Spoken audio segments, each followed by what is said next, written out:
الحمد لله إن الحمد لله نحمده ونستعينه ونستغفره ونؤمن به ونتوكل عليه ونعوذ بالله من شرور أنفسنا وسيئات أعمالنا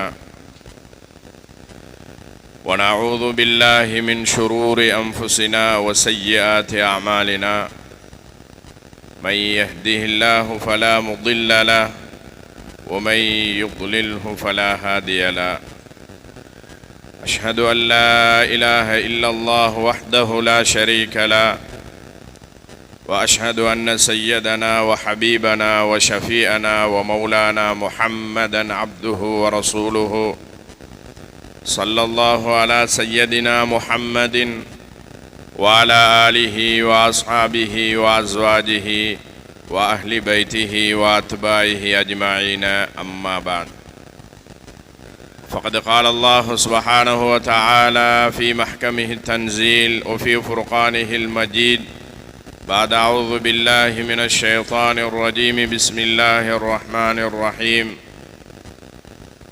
يا أيها الناس اتقوا ربكم الذي خلقكم والذين من قبلكم لعلكم تتقون صدق الله مولانا العلي العظيم قال النبي صلى الله عليه وسلم إنما الأعمال بالنيات وإنما لكل امرئ ما نوى فمن كانت هجرته إلى الله ورسوله فهجرته إلى الله ورسوله ومن كانت هجرته لدنيا يصيبها أو امرأة ينكحها فهجرته إلى ما هاجر إليه رواه البخاري أو كما قال عليه الصلاة والسلام. எல்லா புகழும் புகழ்ச்சியும் இந்த உலகை படைத்து தன்னுடைய வல்லமையை சக்தியை கொண்டு பரிபாலனம் செய்யக்கூடிய ரப்புல் ஆலமீன் அல்லாஹ்வுக்கே உரித்தாகட்டும். அல்ஹம்துலில்லாஹ். சலாத்தும் சலாமும் எந்த நபியை முழு உலக படைப்பினுடைய ரஹ்மத்தாக அருளாக இந்த பூமிக்கு அல்லாஹ் அனுப்பி வைத்தானோ உயிரிலும் மேலான முஹம்மதுர் ரசூலுல்லாஹ் ஸல்லல்லாஹு அலைஹி வஸல்லம் அன்னவர்கள் மீதிலும் அன்னவர்கள் மீது அன்பு கொண்ட நேசம் வைத்த உத்தம சஹாபாக்கள் இன்று வரைக்கும் அவர்களுடைய வழிமுறைகளை பின்பற்றி வாழுகின்ற நல்ல மக்கள் குடும்பத்தார்கள் அனைவர்கள் மீதிலும் என்றென்றும் உண்டாவதாக என்று வேண்டியதன் பின்னால் அல்லாஹுடைய மாளிகையில் உயர்ந்த ஜும்மாவுடைய கடமையை நிறைவேற்றுவதற்காக இஅ்திகாஃபுடைய நியத்தோடு நேரகாலத்தோடு வந்து அமர்ந்திருக்கும் அல்லாஹ்வின் நல்லடியார்களே, அன்பு சகோதரர்களே, பெரியோர்களே, உலமாக்களே, கனவான்களே, நம்முடைய எல்லா நிலைமைகளிலும் எல்லா சந்தர்ப்பங்களிலும் எம்மை படைத்து பரிபாலனம் செய்யக்கூடிய ரப்புல் ஆலமீன் அல்லாஹுவை பயந்து அஞ்சி அவனால் ஏவப்பட்ட ஏவல்களை எல்லாம் எடுத்து நடந்து கொண்டு ஈருலக வாழ்க்கையினுடைய வெற்றிக்காக எவைகளை தடை செய்து ஹராமாக்கியிருக்கிறானோ அந்த பாவமான காரியங்கள் விடயத்தில் அவனை பயந்து அஞ்சி நம்முடைய வாழ்நாளை அமைத்து கொள்ளுமாறும் முதலில் அடியானாகிய எனக்கும் அப்பால் உங்களுக்கும் நான் அல்லாஹுடைய பயம், இறையச்சம், தக்வாவை கொண்டு வசியத் செய்து கொள்கிறேன். அன்பு கட்டளையும் பிறப்பித்துக் கொள்கிறேன். இத்தகுல்லாஹ். கண்ணியமான சகோதரர்களே, பெரியோர்களே, இன்றைய ஹுத்பாவினுடைய தலைப்பாக வட்டி என்ற ஒரு தலைப்பை இங்கு மட்டுமல்ல இந்த ஊரில் எல்லா ஹுத்பாக்களிலும் கொடுத்திருக்கிறார்கள் என்று நினைக்கிறேன்.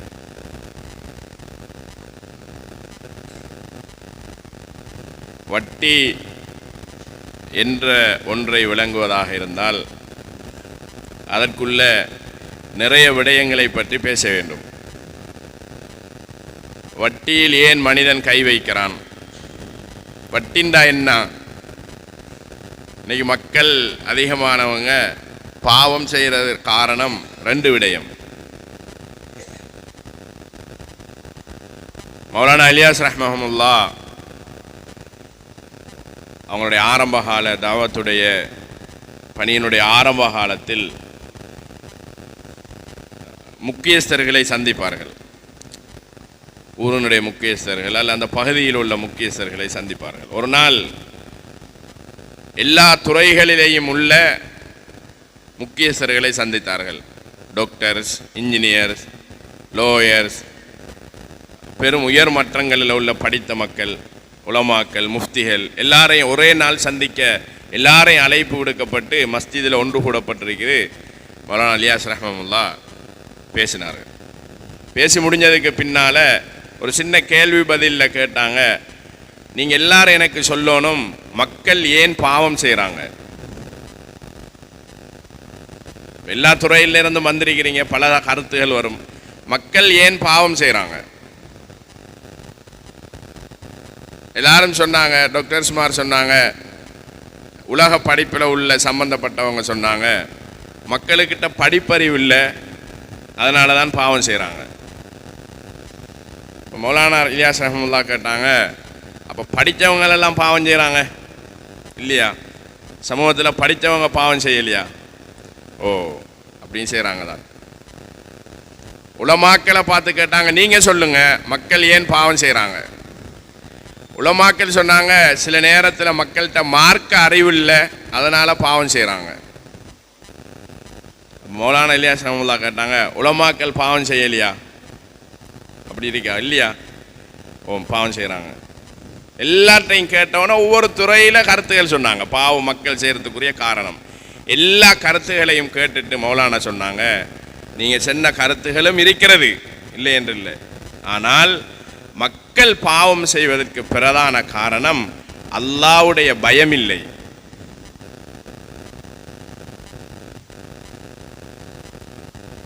அல்லாஹ்வுடைய பயம் இல்லாத ஒருத்தன் பாவம் செய்வதை ஸல்லல்லாஹு அலைஹி வஸல்லம் சொன்னாங்க, தண்ட தலையில் ஒரு கொசு இருந்துட்டு போறதை எப்படி உணர்வானோ அப்படி பெரும்பாவத்தை உணர்வான்.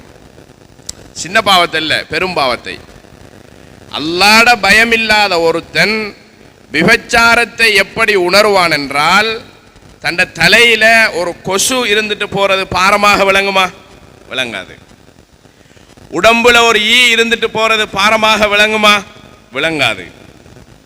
அதை தட்டிடுவான். அல்லாஹ்வுடைய பயமில்லாத ஒருத்தன் பாவத்தை அவன் வாழ்நாளில் இப்படித்தான் உணர்வான். அல்லாஹ்வுடைய பயமில் உள்ள ஒரு மனிதன் பெரும்பாவத்தை அல்ல, ஒரு சின்ன பாவத்தை எப்படி உணர்வான் என்றால், தண்ட தலைக்கு மேலால ஒரு மலையை சுமந்திருப்பது போல உணர்வான். அதுல தௌபா செய்யும் வரைக்கும் அவனுக்கு ஒரு சந்தோஷம் இருக்காது, குற்ற உணர்ச்சியோடு இருப்பான். எப்ப இதிலிருந்து மீளோனொன்றும் இருப்பான். என் மௌத்துக்கு முன்னால இந்த பாவத்திலிருந்து நான் வெளியே வரணும் என்ற சிந்தனையோடு இருப்பான். பாவத்துக்கு அடிப்படை காரணம் மக்கள் முதலாவது என்ன பிரச்சனைன்னா, அல்லாஹ்வுடைய பயம் இல்லை. அவரு பார்க்காரு, இவர் பார்க்காரு, அதனால பாவத்தை நாம செய்யக்கூடாது என்றல்ல. யாரு பார்த்தாலும் பார்க்கல் என்றாலும் என்னை படைத்த அல்லாஹ் இரவு பகலாக என்னை பார்த்து கொண்டிருக்கிறான். சரி, அவன் பார்வை என்ன விட்டு தூரமாகினா, அவன் ஒரு வினாடி என்ன பார்க்கலண்டா, என்ன ஒரு வினாடி அவன் கண்காணிக்கலண்டா, என்ன நடக்கும்? எப்ப ஒரு ஒரு உயிரினம், மனிதன் அல்ல, ஒரு உயிரினத்தின் மீதுள்ள அல்லாஹ்வுடைய பார்வை திரும்புமோ அந்த உயிரினம் செத்து போயிடும். அது இருக்காது பூமியில. அவர ரிஸ்க் முடிஞ்சிடும், அவர ஆயுள் முடிஞ்சிடும், அவர ஹயாத்து முடிஞ்சிடும், அவர குடும்ப வாழ்க்கை முடிஞ்சிடும். அல்லாஹ்வுடைய பார்வை ஒரு கணம் திரும்பினால் அந்த படைப்பு இந்த பூமியிலிருந்து இல்லாம போயிடும். கண்ணியமான அல்லாஹ்வின் நல்லடியார்களே, இந்த வட்டி, விபச்சாரம், ஹராம், இந்த பாவத்தில் மிக முக்கியமாக விளங்க வேண்டிய விடயம் என்னென்றா அல்லாஹ்வுடைய பயம். இரையச்சம். அல்லாஹ்ட பயம் இல்லாத மனிதன் எல்லாம் செய்வான். வட்டி மட்டுமல்ல, எல்லா பாவங்களையும் சர்வ சாதாரணமாக தன் வாழ்க்கையில செய்வான். அதனாலதான் நீங்க எல்லா அமல்களுடைய அடிப்படையை பாருங்க, அது தக்வாவோட தான் இணைந்திருக்கும், இரையச்சத்தோட தான் இணைந்திருக்கும், அல்லாஹ்ட பயத்தோட தான் பிணைந்திருக்கும். தொழுகைக்கு என்ன வேணும்? இரையச்சம். கத் அஃப்லஹல் முஃமினூன், அல்லாஹ்வுடைய இறை நம்பிக்கையாளர்கள் வெற்றி அடைந்து விட்டார்கள்.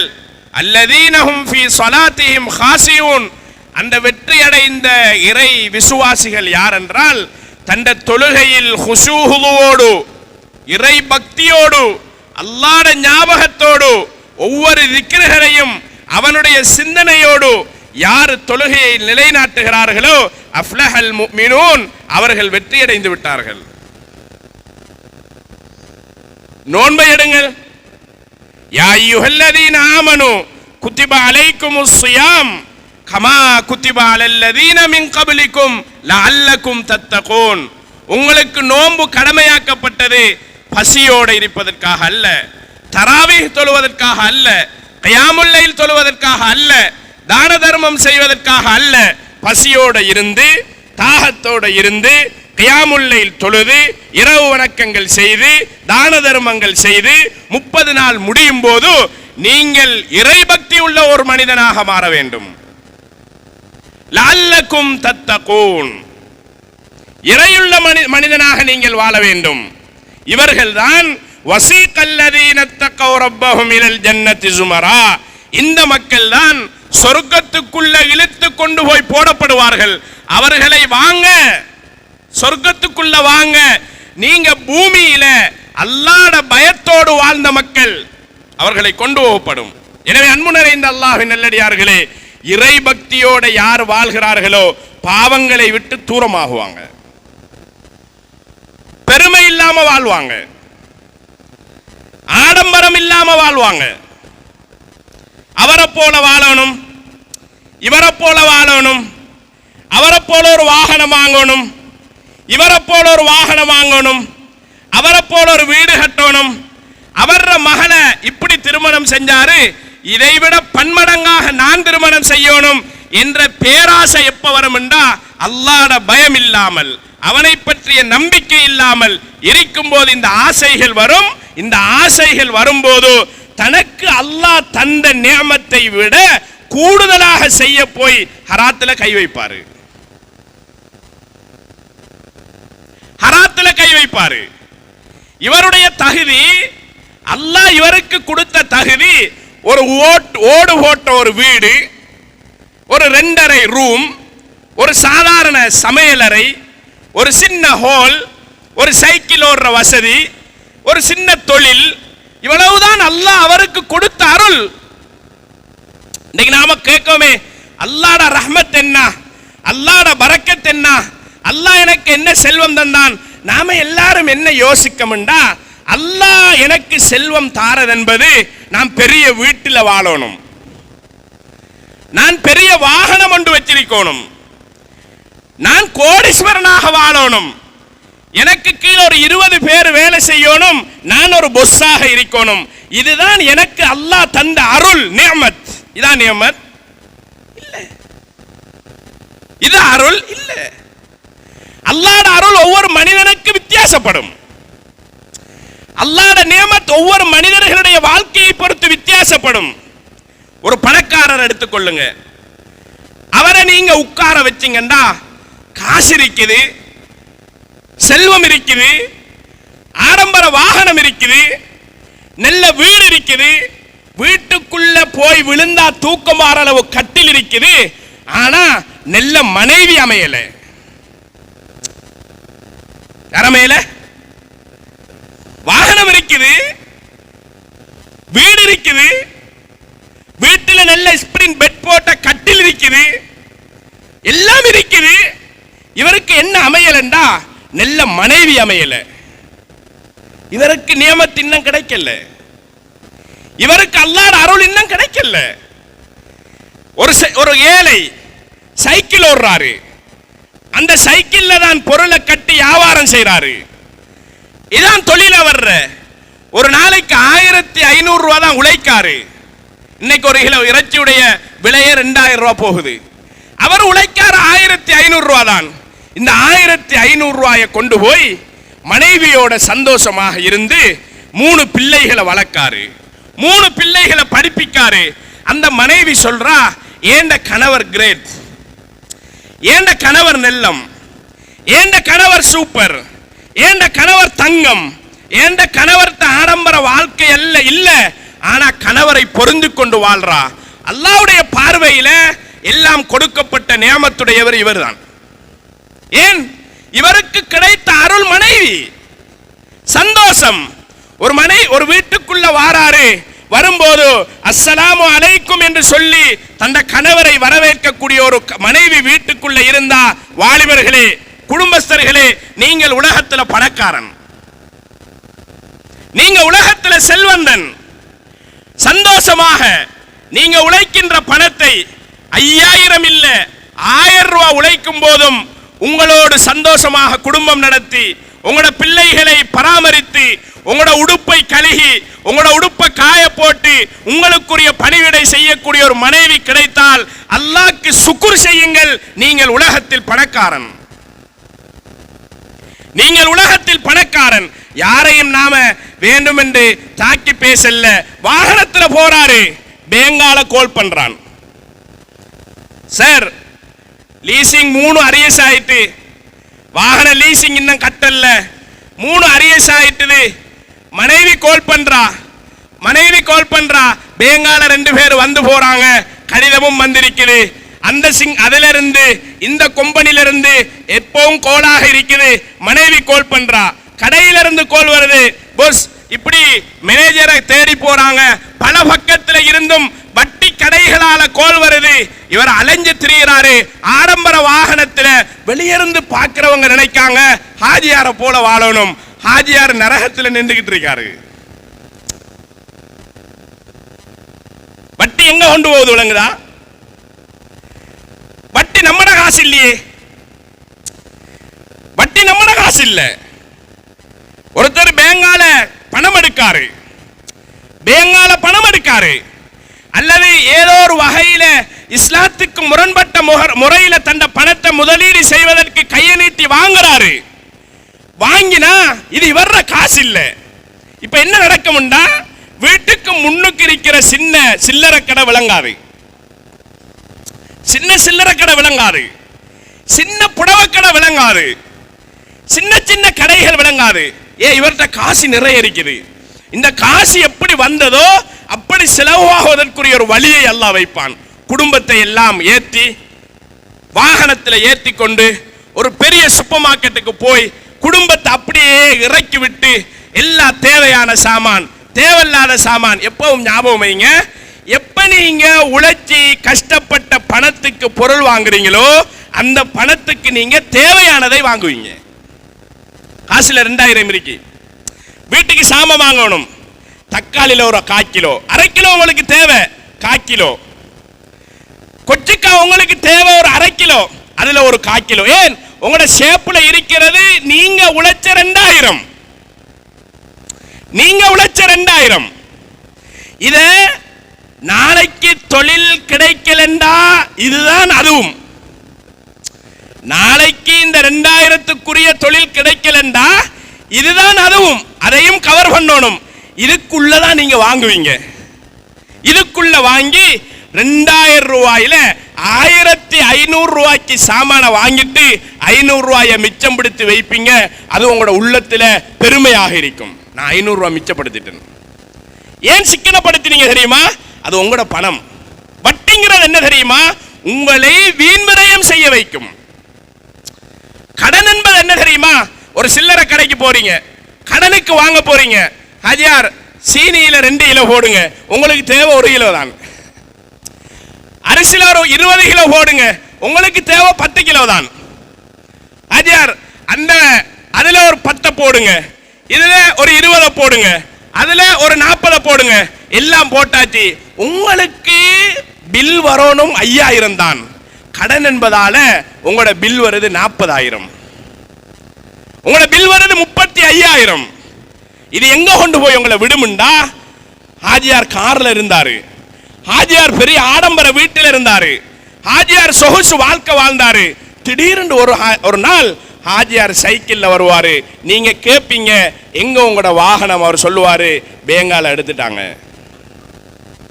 எங்க உங்களோட வீடு? அது பேங்கால எடுத்துட்டாங்க. நல்ல ஞாபகம் வைங்க. ஒரு சின்ன ஒரு 18 வயது பையன் ஒரு நாள் வந்து உலமாக்களை சந்திக்க வேண்டும் என்று சந்திச்சு சொன்னாரு, வாப்பா மௌத்தாகிட்டாரு. இது அவர் சொன்ன வார்த்தை. எங்கட வாப்பா மௌத்தாகிட்டாரு, எங்கட வாப்பாக்கு அல்லாஹ்வோட சாபம் தான் உண்டாகும்.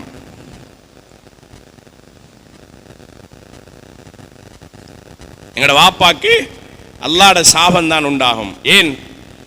எங்கட வாப்பா ஆடம்பரமாக எங்களை வாழ வச்சாரு, எங்களுக்கு எந்த கஷ்டத்தையும் காட்டல. நாங்க நினைச்சோம் எங்கட வாப்பா உழைச்சி எங்களை ஆடம்பரமாக வைத்திருக்கார் என்று. மௌத்தானதுக்கு பின்னால தான் தெரியுது எங்கட வாப்பா எங்களை ஆடம்பரமாக வாழ வச்சது அவர காசு இல்ல, ஊராட்டு காசு.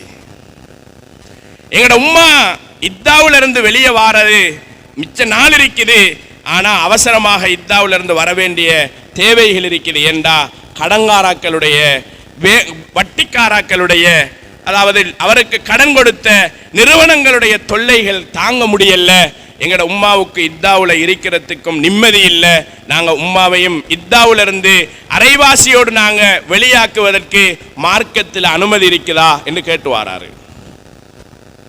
நல்லா ஞாபகம் வைத்துக் கொள்ளுங்க, வாழ்க்கையில் அல்லாஹ் எதை தந்திருக்கானோ அதை வாழ்ந்து பழகுவதற்கு முயற்சி செய்யுங்க. யாரிடத்திலையும் கை நீட்டாதீங்க, யாருடைய ஆடம்பர வாழ்க்கையையும் பார்க்க வேண்டாம். சைக்கிள் தான் இருக்கிறதா அதை ஓடி பழகுங்க, பைக்கு தான் இருக்குதா அதிலேயே ஓடுங்க. அல்லாஹ் உங்களுக்கு எதை நிர்ணயம் செய்திருக்கிறானோ, எது வரணும் என்று அல்லாஹ் எழுதியிருக்கிறானோ அது வரும், அது வந்து தீரும். ஒரு மலையடி உச்சி இருக்குது, மலை உச்சியில ஒரு சொட்டு தண்ணி உங்களுடைய ஹயாத்தில் அல்லாஹ் எழுதியிருக்கிறான், அது கிடைக்கணும் என்று. உங்களோட உடம்புல அது சேரணும் என்று அல்லாஹ் தஆலா அதை எழுதியிருக்கிறான். நல்ல ஞாபகம் வைங்க, அந்த சொட்டு தண்ணி உங்களோட வாய்க்குள்ள வந்து நீங்க விழுங்காத வரையில உங்களுக்கு மௌத்து வராது, உங்களுக்கு மௌத்து வராது. வாழ்க்கையில சிரிச்சு வாழணுமா? கடன் இல்லாம வாழுங்க. வாழ்க்கையில சந்தோஷமாக வாழணுமா? கடன் இல்லாம வாழுங்க. வாழ்க்கையில நிம்மதியாக வாழணுமா? கடன் இல்லாம வாழுங்க. உலகத்துல கடன் இல்லாம, கடன் வாங்க இயலாம வாழ்க்கையை கொண்டு போக முடியாதா? இப்படி வாழுங்க. ஒரு இடத்துல கடன் கேட்கிறீங்களா, முதலாவது நீங்க பார்க்கணும், இதை எனக்கு கொடுக்கலாமா? ஒரு ஆள்கிட்ட 10,000 ரூபாய் காசு வாங்குறேன், கடனாக வாங்குறேன், இதை எனக்கு எப்படி கொடுக்கலாம்? எனக்கு ஏதும் வருமானம் இருக்குதா? நான் 10ஆம் தேதி தருவேன் என்று கேட்கிறேன், 10ஆம் தேதி எனக்கு கொடுக்கலாமா? வருமா? ஸல்லல்லாஹு அலைஹி வஸல்லம் சொன்னாங்க, மக்களே கடன் என்பது என்ன தெரியுமா? பகலையில உங்களுக்கு கேவலம் இந்த ரோட்டிலையும் கடன், அந்த ரோட்டில் போக மாட்டாரு, அடுத்த ரோட்டால போவாரு. அந்த ரோட்டிலையும் கடன், அந்த ரோட்டையும் கட் பண்ணிட்டாரு, இன்னொரு ரோட்டால போறாரு. ஸல்லல்லாஹு அலைஹி வஸல்லம் சொன்னாங்க, கடன் உங்களை எப்படி வாழ வைக்கும்டா? கேவலமாக வாழ வைக்கும். தைரியமாக கடன் வாங்காதீங்க. கடன் வாங்குறீங்களா, கொடுக்கணும் என்று நீங்க வாங்குங்க. அல்லாஹ் தஆலா உங்களுக்கு கொடுப்பதற்குரிய ஏற்பாடுகளை செய்வான். தகுதிக்கு மேலால கடன் வாங்காதீங்க. கடன் உங்களை பகலில் கேவலத்தையும் இரவையில தூக்கம் வராது, சஞ்சலத்தையும் தரும்னாங்க ஸல்லல்லாஹு அலைஹி வஸல்லம். கடன் இல்லாம வாழ பழகுங்க. இன்னைக்கு என்ன நடந்திருக்குது? ஆடம்பரமான வாழ்க்கைகள் நாம வாழ போய் தலைக்கு மேலால வட்டி கடன் அதிகரிச்சிருக்குது. வட்டி, ஒரு வாகனம் வாங்கணும் வட்டி, ஒரு லீசிங்குக்கு ஒரு ஆட்டோ எடுக்கணும் வட்டி. அதுல ஒரு கவலையான விடயம் என்ன தெரியுமா? நம்மட பால் குடிக்கிற குழந்தைகள் இதை நான் உங்களுக்கு கட்டாயம் சொல்லணும். நாம ஒன்று சொல்லுகிறோம் இல்லையா? என்ன சொல்றோம்? 2 வருஷமா புள்ள ஓதுறான், 2 வருஷமா புள்ள குர்ஆன் மதரசாவில் ஓதுறான், அலிஃபே ஏறுதில்லை, ஒரு ஜுஸுக்கு மேல வாரானே இல்லை, படிக்கான். நான் சரியா நானும் முயற்சி செய்கிறேன், படிப்பு ஏறுதே இல்லை. நாட்டாமட மகன் ஓதி ஹாஃபிஸ் ஆயிட்டான், நாட்டாமட மகன் ஓதி ஹாஃபிஸ் ஆயிட்டான். வரம்பு கற்ற வர்ற மகன் ஓதி மௌலை ஆகிட்டான். பள்ளி முஅத்தின் சாப்பிட மகன் ஓதி முஃப்தி ஆயிட்டாரு. ஆனா ஒரு பெரிய லெவல்ல இருக்கிறவர் சொல்றாரு, ஏண்ட மகன் படிக்கானும் இல்லை, ஏண்டவன் ஓதுறானும் இல்லை, எங்கட குடும்பத்தில் ஏண்ட பிள்ளைகளுக்கிட்ட ஒழுக்கமும் இல்லை என்றால் நீங்கள் ஒன்றை யோசிக்கணும். என்ன தெரியுமா? எல்லாரும் வந்திருக்கக்கூடிய எல்லாரும் கவனத்தில் எடுக்கணும். நம்மட பிள்ளைகளை ஹராத்தை சாப்பிடாம வாழ பழக்கணும். அதான் பெருமை. பிள்ளைகள் யாருடைய நாவிலையும் நாம எந்த ஒரு சந்தர்ப்பத்திலையும் ஹராமான உணவை கொடுத்துடக்கூடாது. பால் குடிக்கிற பிள்ளை, அலிஃபா ஓதுற பிள்ளை, பாடசாலையில கல்வி கற்கிற குழந்தை, இன்றைய காலம் எப்படின்னா அவர்களை அறியாமலேயே வட்டியை சாப்பிடுறாங்க, அவர்களை அறியாமலேயே ஹராத்தை சாப்பிடுறாங்க. எப்படி ஓதல் வரும்? எப்படி படிப்பு வரும்? இமாம்னா ஷாஃபி ரஹ்மஹுல்லாஹ் ஒரு நாள் தங்கட உஸ்தாத் வக்கீங்கிறவர்கிட்ட போய் சொன்னாங்களாம். அவங்க பெரிய மனன சக்தி உள்ளவர், பெரிய மனன சக்தி உள்ளவர், நிறைய ஹதீஸ்களை மனனம் செஞ்சவங்க. ஒரு நாள் போய் சொன்னாங்களாம், உஸ்தாத் ஷகௌத்து அலா வக்கீ சூ ஹிஃப்லி. நான் எங்கட உஸ்தாத் வக்கீ இடத்துல போய் சொன்னேன், ஹஸ்ரத் மனப்பாட சக்தி கொஞ்சம் குறைஞ்சு போற மாதிரி இருக்குது, என்ன செய்யலாம்?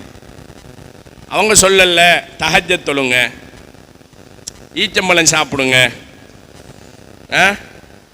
மார்க்கத்தில் அமல்களை சொல்லல. சொன்னாங்க இமாம்னா ஷாஃபி கிட்ட அவங்களோட உஸ்தாத், ஃபார்ஷதனி இலா தர்கில் மஆசி. தோழர் மாணவரே, அப்படின்னா உங்களுக்கு ஓதல் வரலண்டா, உங்களுக்கு மனன சக்தி குறையுதுண்டா, நீங்க ஏதோ பாவம் செய்றீங்க. நம்ம வீட்டில் நடக்கிறது அதான். எல்லாம் ரைட், முசல்லா இருக்குது, மதரசாவில் ஓத போட்டிருக்குது, வீட்டில் எல்லாம் செய்யப்பட்டிருக்குது. ஒவ்வொரு நாளும் பிள்ளையை ஏற்றிக்கொண்டு மதரசாவில் விடுறோம், கூட்டிட்டு வாரோம், படிப்பதற்குரிய எல்லா ஏற்பாடுகளும் செஞ்சிருக்குது, எல்லா முயற்சியும் செய்யறோம். புள்ள ஓதுறான் இல்ல, ஓடி வாரான், புள்ள படிக்கான் இல்ல, என்னதை செய்தாலும் புள்ள பாடசாலையில பின்னுக்கு தான் நிற்கான். என் வீட்டில் மனைவிக்கு நோய், அவைய விட்டா பிள்ளைக்கு நோய், அவைய விட்டா எனக்கு நோய், மாறி மாறி வீட்டுக்குள்ள பிரச்சனை என்றால் ஏதோ ஒரு பாவம் வீட்டுக்குள்ள நடக்குது. அந்த பாவத்தை பரிசோதனை செய்யணும். அது ஒரு நேரம் நீங்க லீசிங்க்கு வாங்கின வாகனமாக இருக்கலாம்,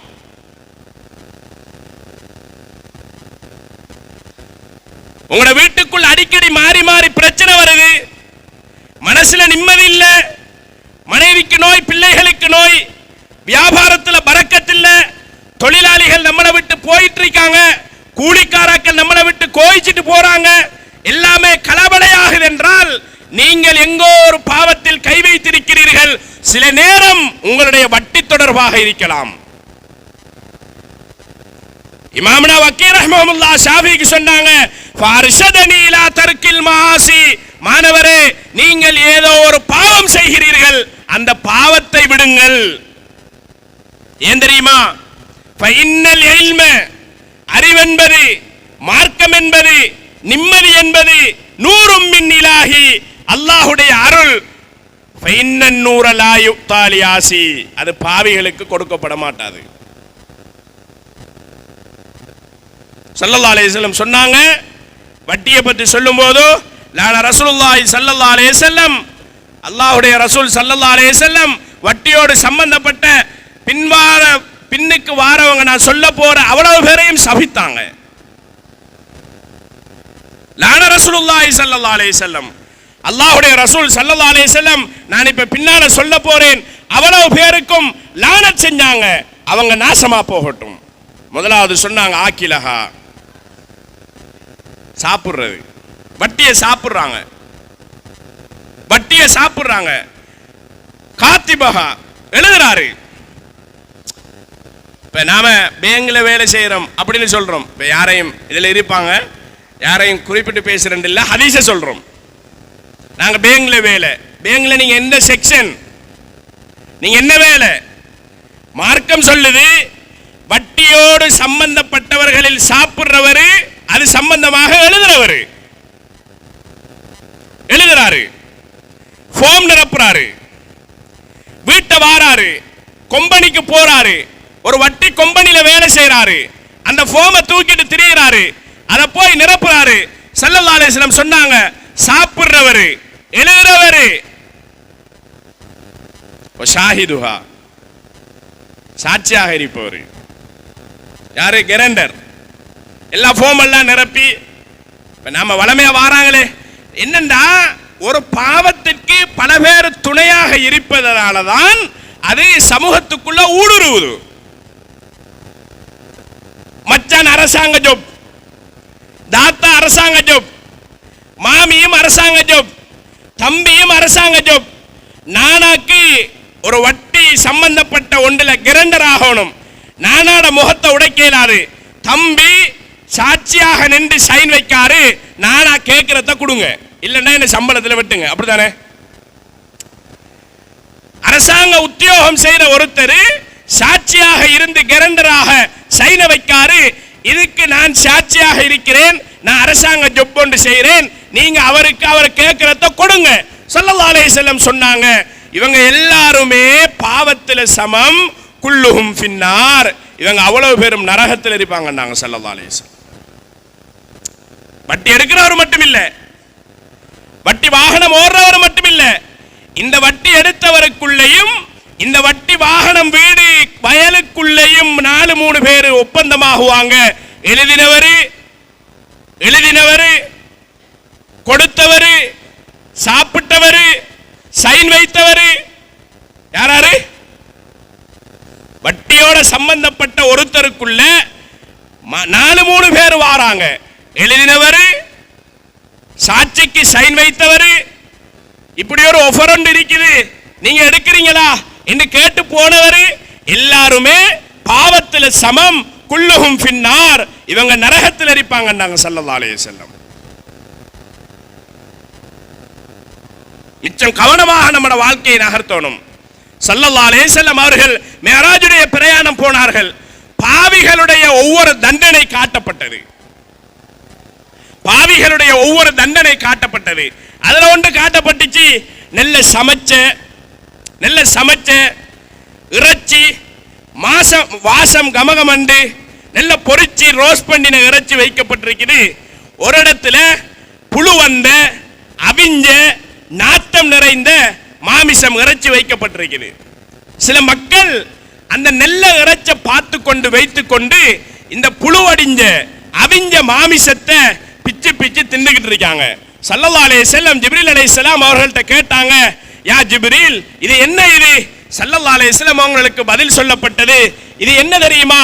தந்த ஹலாலான மனைவி இருந்து கொண்டு அவளோட வாழ்க்கையை நடத்தி கொண்டு அந்நிய பெண்களை தேடி விபச்சாரத்தில் ஈடுபட்டவர்கள், நெல்ல இறைச்சி இருக்குது, அதை வைத்துக் கொண்டு அசிங்கத்தை தேடியவர்கள், அவர்களுக்கு தண்டனை என்னண்டா நெல்ல இறைச்ச கண்ணுக்கு முன்னால காட்டிக்கொண்டு கெட்ட இறைச்ச சாப்பிட வைக்கிறது. நரகத்தில் தண்டனை விபச்சாரிகளுக்கு இதுதான். தன் மனைவி இருக்கும் போது எப்பயும் சொல்றதுதான், மனைவி என்பவள் மாமாவால தரப்பட்ட அமானிதம். மனைவி என்பவள் மாமாவால தரப்பட்ட அமானிதம். அவள் இருக்கும் போது இன்னொரு பெண்ணோட வேற தொடர்பு வைப்பது மிகவும் வன்மையாக கண்டிக்கப்பட்ட ஒரு பாவம். இந்த தண்டனை ஸல்லல்லாஹு அலைஹி வஸல்லம், அது வேற தலைப்பு பேசுவோம். ஸல்லல்லாஹு அலைஹி வஸல்லம் அவர்களுக்கு இந்த பாவத்தினுடைய தண்டனை காட்டப்பட்டது. நடந்து போறாங்க, ஒரு ஆறு, அவங்களே பெரிய கிடாரம் போல வயிறு, அந்த கரையில இருந்து இந்த கரைக்கு நீந்தி வரணும். அவங்க நீந்துறாங்க. கரையை விட்டு அந்த இடத்தை விட்டு நீந்தி வர முடியல. நெருப்பாலான கடிவாளங்கள் போடப்பட்டு பெரிய வயிறுள்ளவர்களாக, பெரிய கண்ணுள்ளவர்களாக அந்த ஆத்தை நீந்தி வரலாம் என்று முயற்சி செய்யறாங்க. அவர்களால வர முடியவே இல்லை. ஸல்லல்லாஹு அலைஹி வஸல்லம் கேட்டாங்க, இவங்க யாரு? இவங்க தான் வட்டிய உலகத்துல சாப்பிட்டவங்க இல்ல, வட்டியை உலகத்துல ஹலாலாக்கினவங்க. அது பரவாயில்ல, நாம மட்டுமா எடுக்கும். இப்ப என்ன சொல்றாங்கண்டா, வட்டியை பத்தி பேசினா அல்ல வேற ஏதாவது மார்க்கத்தை இந்த காலத்துல ஒரு முரண்பட்ட கருத்தை நாம சொல்லிட்டு என்ன சொல்றாங்கண்டா, அது இந்த மௌலைமாருக்கு இந்த 2024 காலம் விளங்கலியாம். வட்டி ஹராமுங்கிற எமக்கு, வட்டிக்குள்ள கை வைக்காதீங்கிற நமக்கு அவங்க என்ன சொல்றாங்கண்டா, வட்டி எடுக்கிறவங்க அது அவங்க பிசினஸ் ஒன்று செஞ்சு பார்த்தா விளங்கும். அது இல்லாம வாழ இயலாது, அது இல்லாம செய்ய இயலாது. அது எப்ப விளங்கும்டா, தொண்டை குளிக்கிட்ட எல்லா ரூஹும் கொண்டு வரப்பட்டு வைத்து சக்கராத்துடைய நேரத்தில் விளங்கும். ஓ, மிம்பர்ல நின்று சொன்னது கத்தினதெல்லாம் இதுதான். அல்லாஹ் நாம எப்போ இதை விட சான்ஸ் இருந்துச்சு, விட்டிருக்கலாம். ரெண்டு விஷயம் இருக்குது ஒரு தொழில்ல, ரெண்டு விஷயம் இருக்குது. என்ன? எல்லாரும் ஞாபகம் வச்சுக் கொள்ளுங்க. ஒரு தொழில் செய்யறோம், ரெண்டு விஷயம் இருக்குது.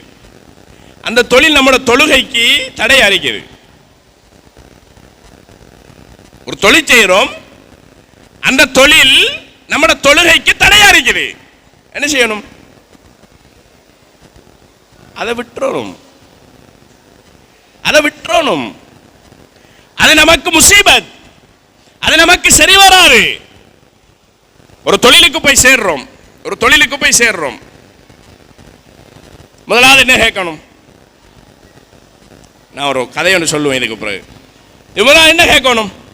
சம்பளம் எவ்வளவு, லீவு எப்படி, ஓஃப் எல்லாம் எப்படி, எத்தனை அவர் வேலை, இதானே கேட்போம்.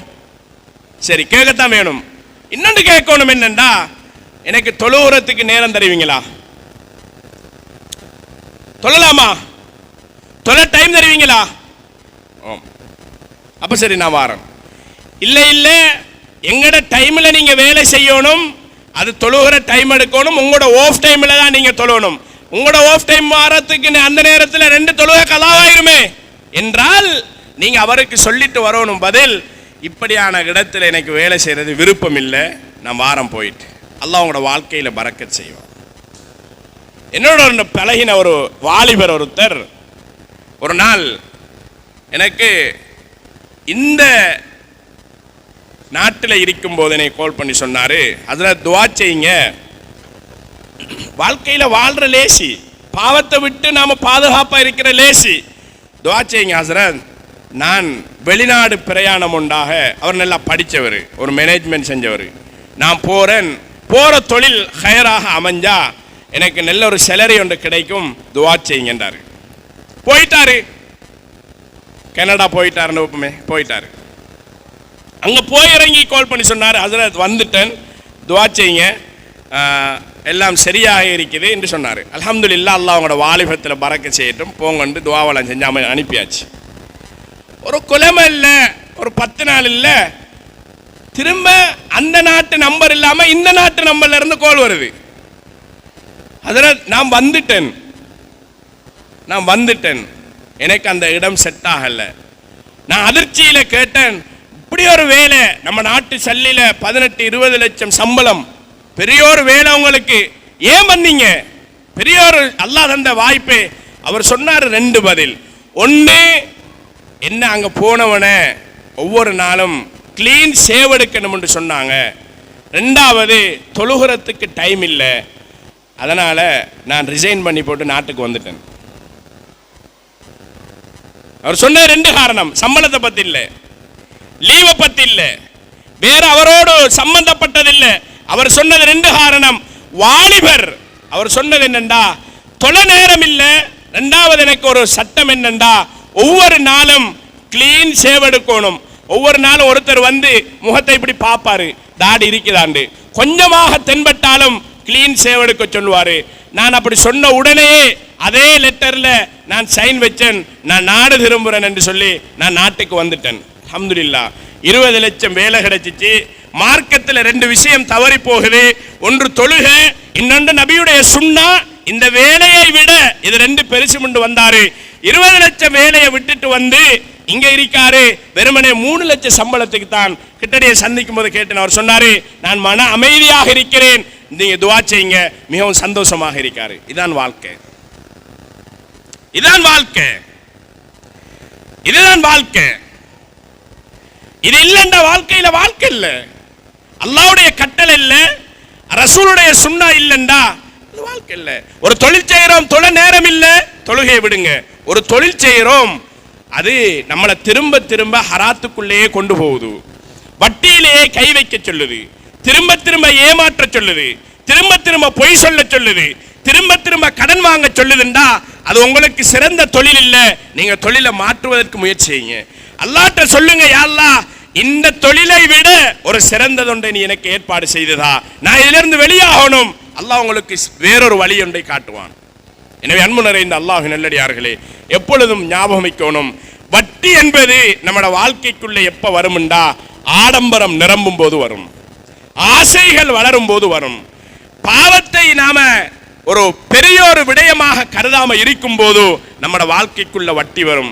வட்டி வாங்குறவங்க யோசிக்கணும், நான் இந்த வட்டியை, இந்த வாகனத்தை, இந்த காசை, இந்த வீட்டை வட்டி என்ற பெரும்பாவத்தோடு சேர்த்து செய்கிறேன்.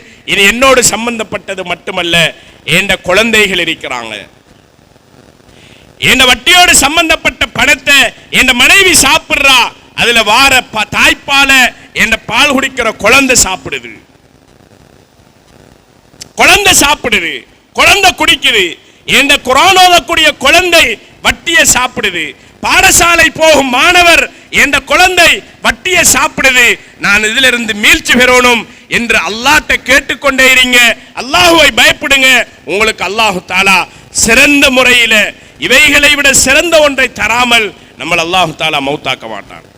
எனவே பாவத்தில் அல்லாஹ்வை பயப்படுங்க, பாவத்தில் அல்லாஹ்வை அஞ்சுங்க. யாருக்கும் அநியாயம் செய்யாதீங்க, யாரிடத்திலேயும் தேவையில்லாம கடன் வாங்காதீங்க. யாரிடத்துல கடன் வாங்கினோமோ கொடுக்க முயற்சி செய்யுங்க, கொடுக்க முயற்சி செய்யுங்க. ஒரு மனிதன் பதுவா செய்யறான், நாசமா போ அப்படின்னு பதுவா செய்யறான். அது ஒரு பதுவா. ஒருத்தட்ட கடன் வாங்கினோம், நான் அடிக்கடி சொல்றோன்னு தான். ஒரு 2 லட்சம் சாமானை வாங்கிட்டு ஒரு செக் கொண்டு கொடுக்கும், க்ரோஸ் பண்ணி கேஷ் செக் கொண்டு கொடுக்குறோம். 2 லட்சம் சாமானுக்கு நாம கொடுக்கிறது ஒரு தாள் தான், ஒரு தாள். எவ்வளவு பெரிய நம்பிக்கையில தாராங்க, எவ்வளவு பெரிய நம்பிக்கையில தாராங்க. இது கொடுக்க வாய்ப்பு இருந்தும் அதை ரிட்டர்ன் பண்ணி வேறொரு தொழிலொன்றை செஞ்சு அவனுக்கு அநியாயம் செய்தால் அந்த பணத்தில் வார லாபம் நம்மடல்ல, அதை வட்டி அதை அவனுக்கு தான் கொடுக்கணும்.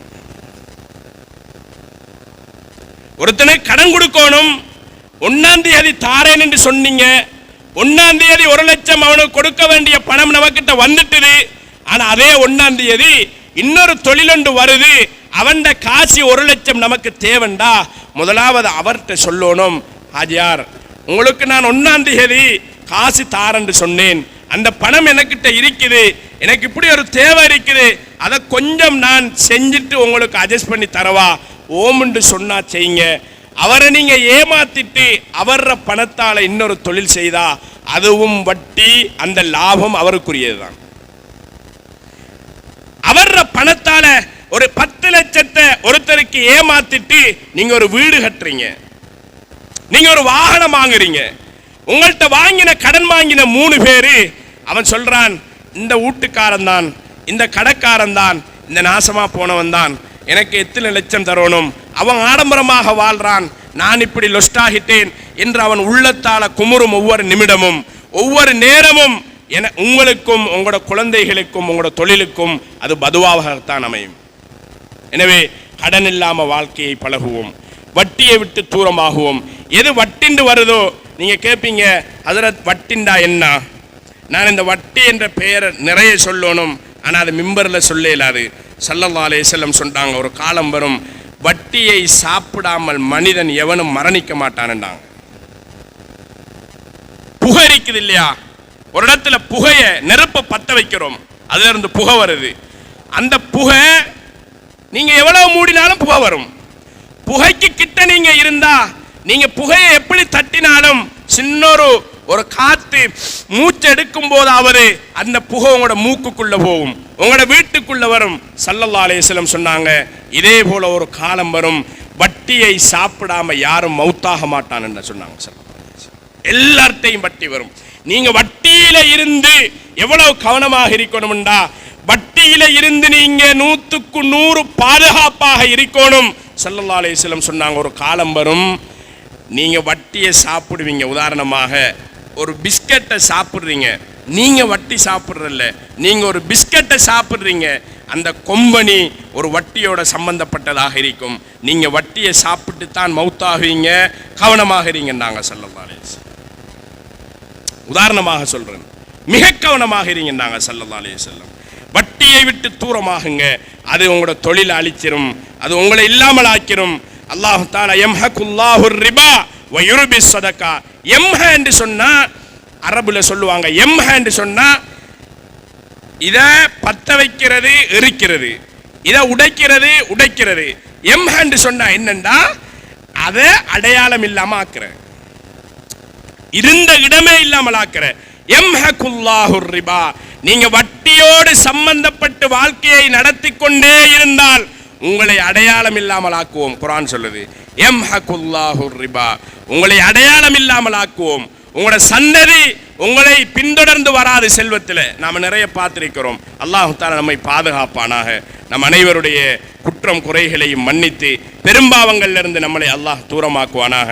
யா அல்லாஹ் எங்களுடைய பாவத்தை மன்னிப்பாயாக, எங்களுடைய குற்றம் குறைகளை மன்னிப்பாயாக. யா அல்லாஹ் நிம்மதியான சந்தோஷமான கடன் இல்லாத நோய் இல்லாத வாழ்க்கையை எங்களுக்கு தந்தருள்வாயாக. எங்களுடைய துஆக்களை கபூல் செய்து கொள்வாயாக. நோய் இல்லாத வாழ்க்கையை தருவாயாக, கடன் இல்லாத வாழ்க்கையை தருவாயாக, கஷ்டம் இல்லாத வாழ்க்கையை தருவாயாக. யா அல்லாஹ் எங்களை கபூல் செய்து கொள்வாயாக.